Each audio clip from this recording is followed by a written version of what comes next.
અને હવે કરીશું બુલેટિનની શરૂઆત, કારણ કે અંતે ઘડી આવી ગઈ છે અને એ જ ઘડીને લઈ સૌથી મોટા સમાચાર।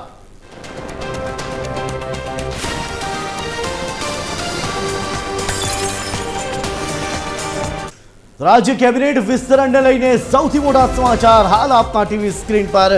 नायब मुख्यमंत्री बनाववानी पण अटकळो चाली रही है। जी हाँ, डेप्यूटी सीएम अंगे हाल समर्थन नहोतुं मळतुं त्यारे स्पीकर तरीके शंकर चौधरी रहेशे यथावत।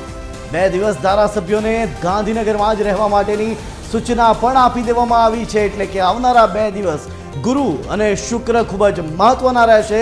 વતનમાં ગયેલા ધારાસભ્યો આવતીકાલ સુધીમાં ગાંધીનગર પણ પહોંચી જશે, કારણ કે તમામને બોલાવો આવી ગયો છે ગાંધીનગરનો। મંત્રીમંડળમાં સરપ્રાઇઝ મળે તેવી પણ હાલ તમામને સંભાવનાઓ છે। તો નાયબ મુખ્યમંત્રી બનાવવાની પણ અટકળો હાલ ચાલી રહી છે। એ સૌથી મોટા સમાચાર છે, કારણ કે ડેપ્યુટી સીએમ અંગે સમર્થન નહોતું મળતું ત્યારે સ્પીકર તરીકે શંકર ચૌધરી જ યથાવત રહેશે।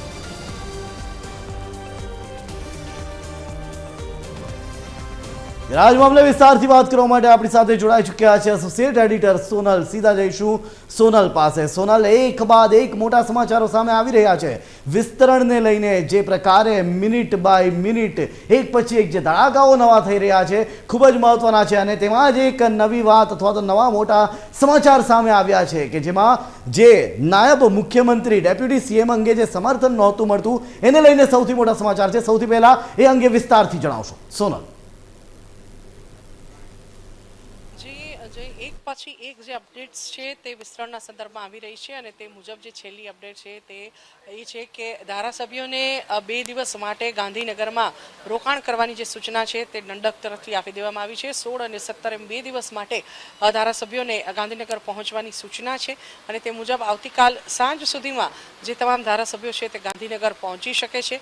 આ ઉપરાંત ડેપ્યુટી સીએમ પદની જે તમે વાત કરી, આ વખતે મંત્રીમંડળમાં ડેપ્યુટી સીએમ પદ પણ રાખવામાં આવી શકે છે તેવી પણ એક માહિતી સામે આવી રહી છે। જો કે શંકર ચૌધરીને ડેપ્યુટી સીએમ પદ મળી શકે છે તેવી એક વાત હતી, પરંતુ હવે તેમને મંત્રી પદ કે ડેપ્યુટી સીએમ પદ નહીં પણ તેમને અધ્યક્ષ તરીકે જ ચાલુ રાખવામાં આવે તેવી વાત પણ હાલ સામે આવી રહી છે। આ એક મહત્વપૂર્ણ વાત છે અને સાથે સાથે જ ધારાસભ્યોની હાજરીને માટે હવે જ્યારે સૂચના આપી દેવામાં આવી છે દંડક તરફથી, ત્યારે એ વાતને ચોક્કસપણે સમર્થન મળી ચૂક્યું છે કે 17 તારીખે હવે 12:39ના મુહૂર્ત પર જે જે શપથ સમારોહ થવા જઈ રહ્યો છે તે ચોક્કસપણે આયોજિત થશે જ અને જે આયોજન છે તે મહાત્મા મંદિર અથવા તો જે રાજભવન ખાતેનો હોલ છે ત્યાં આયોજિત થઈ શકે છે। અને જે પ્રકારે અત્યારે ધારાસભ્યોની હવે ગાંધીનગરની વાટ પકડવાની સૂચના આપી દેવાય છે, એટલે ચોક્કસપણે એવું માની શકાય કે 17 તારીખે હવે જે આ શપથ સમારોહ છે તે આયોજિત થશે જ અને 16 અને 17 એમ 2 દિવસ માટે ધારાસભ્યોને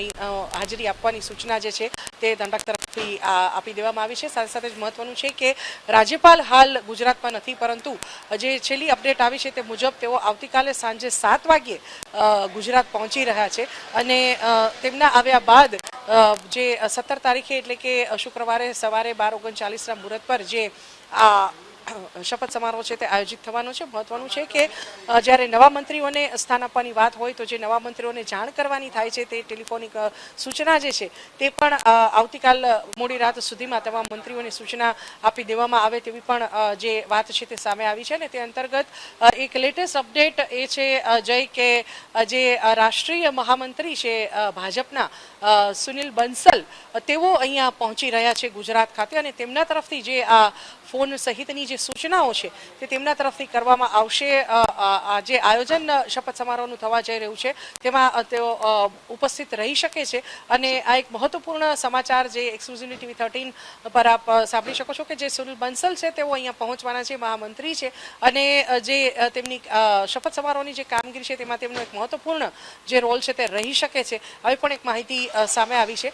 આ ઉપરાંત જે પ્રકારે અત્યારે માહોલ સામે આવી રહ્યો છે, જે નવા ધારાસભ્યો છે જેમને મંત્રીમંડળમાં સ્થાન આપવાનું થાય છે તેમને આવતીકાલ રાત સુધીમાં ટેલિફોનિક જાણ કરી દેવામાં આવશે અને તેના આધારે તેમની ઉપસ્થિતિ એટલા માટે જ ગાંધીનગરમાં નિશ્ચિત કરવામાં આવી છે કે જેથી કરીને તેમને જે શપથ સમારોહમાં જ્યારે તેમને આગળ કરવાના થાય, ઉપસ્થિત રહેવાનું થાય તો તેઓ તાત્કાલિક પહોંચી શકે એ હેતુસર જે આ સૂચના છે તે આપવામાં આવી છે અને તે અંતર્ગત જે નામોની પસંદગી કરવામાં આવી છે તે નામોને આવતીકાલ મોડી રાત સુધીમાં જાણ કરી દેવામાં આવશે। જી સોનલ, બીજી મહત્વની બાબત એ છે કે હવે આજે વહેલી સવારથી જ ગાંધીનગરમાં ચહેલ પહેલ જ્યારે વધી ગઈ છે ત્યારે કદાચ કેટલીક જગ્યાઓની સાફ સફાઈ શરૂ થઈ હશે, તો એ પણ જણાવી દેશો કે જો થઈ શકે તો શપથ સમારોહ કઈ જગ્યાએ થઈ શકે? સોનલ જય, હમણાં આપને જણાવ્યું તેમ કે બે સંભાવના સ્થળ સંદર્ભમાં સામે આવી રહી છે. એક છે મહાત્મા મંદિર અને રાજભવન સ્થિત જે હોલ, નવનિર્મિત હોલ જે તૈયાર કરવામાં આવ્યો છે તે મોટે ભાગે 99% જે સંભાવના જોવાઈ રહી છે તે રાજભવન ખાતેના હોલ ખાતે જોવાઈ રહી છે કે જ્યાં આ જે સમારોહ છે તે આયોજિત થઈ શકે છે. બીજી એક સંભાવના છે તે મહાત્મા મંદિરની છે. બેમાંથી કોઈ પણ એક સ્થળ ખાતે પણ મોટે ભાગે રાજભવન ખાતે જ જે આ સમારોહ છે તે શપથ સમારોહ આયોજિત થઈ શકે છે. 12:39નું મુહૂર્ત જે હંમેશા ભાજપ પાડતો આવ્યો છે, કોઈ પણ કામની શુભ શરૂઆત 12:39ના મુહૂર્ત પર ભાજપ તરફથી થતી હોય છે અને તેના ભાગરૂપે શુક્રવારે પણ જે આ મુહૂર્ત છે તેને અનુસરવામાં આવશે અને મોટે ભાગે તે રાજભવન ખાતે જ આયોજિત થાય તેવી સંભાવના હાલના તબક્કે જોવાઈ રહી છે. જી, બીજી તરફ મુખ્યમંત્રી સહિત 22 થી 24નું સંખ્યાબળ પણ થઈ શકે છે. તો સોનલ, થોડો પ્રકાશ એ વાત ઉપર પણ પાડશો કે કયા પ્રકારનું મંત્રીમંડળ તૈયાર થઈ શકે છે? સોનલ, મંત્રીમંડળની વાત કરીએ જઈએ તો હાલના તબક્કે 17નું જે સંખ્યાબળ છે તે જોવામાં આવી રહ્યું છે, પણ જે પ્રકારે સ્વર્ણિમ સંકુલ 1 અને સ્વર્ણિમ સંકુલ 2ની બેઠક વ્યવસ્થા છે તે બેઠક વ્યવસ્થા મુજબ જે પ્રકારે જો મંત્રીમંડળનું વિસ્તરણ કરવામાં આવે, તેની સંખ્યાબળ વધારવામાં આવે તો હાલ 21 થી 23ની જે સંખ્યા છે મંત્રીમંડળની ત્યાં સુધી તેનું વિસ્તરણ થઈ શકે તેમ છે અને તેટલા મંત્રીઓને SS1 અને SS2માં સમાવેશ કરી શકાય તેમ છે. અને આવા સંજોગોમાં જો વાત કરીએ તો આજના દિવસ દરમિયાન SS1 અને SS2 ખાતે જે લાંબા સમયથી કેટલીક ચેમ્બરો બંધ પડેલી હતી તેની સફાઈની કામગીરીની પણ જે સૂચના છે તે આપી દેવામાં આવી છે અને તે અંતર્ગત ત્યાં સફાઈ કામગીરી પણ કરવામાં આવી રહી છે. એટલે એ વાતને વધુ એક વખત બળ મળી રહ્યું છે કે 17 તારીખે જે નક્કી કરવામાં જે શપથ સમારોહ આયોજિત થશે ત્યારબાદ જે નવા મંત્રીઓ ચાર્જ લેવાની વાત કરીએ તો તેમના માટે થઈને જે આ ઓફિસીસ છે તેની સફાઈ કામગીરી સોંપી દેવામાં આવી છે. આજે દિવસ દરમિયાન તેમની સફાઈ કરવામાં પણ આવી હતી. આમ તો છેલ્લા 2-3 દિવસથી જે આ સફાઈ કામગીરી છે તે ચાલી રહી છે, પણ આજે મોટા પાયે જે ચેમ્બર્સ બંધ રહી છે તેમાં સફાઈ કામગીરી હાથ ધરવામાં આવી છે આજના દિવસ દરમિયાન, તેવું કહી શકાય. જી, ધન્યવાદ સોનલ, સમગ્ર માહિતી આપવા બદલ. તો મારી સહયોગી સોનલે કહ્યું એ રીતે કે હવે ગણતરીના કલાકો જ બાકી છે અને એ કલાકો એક બાદ એક ગણાઈ રહ્યા છે.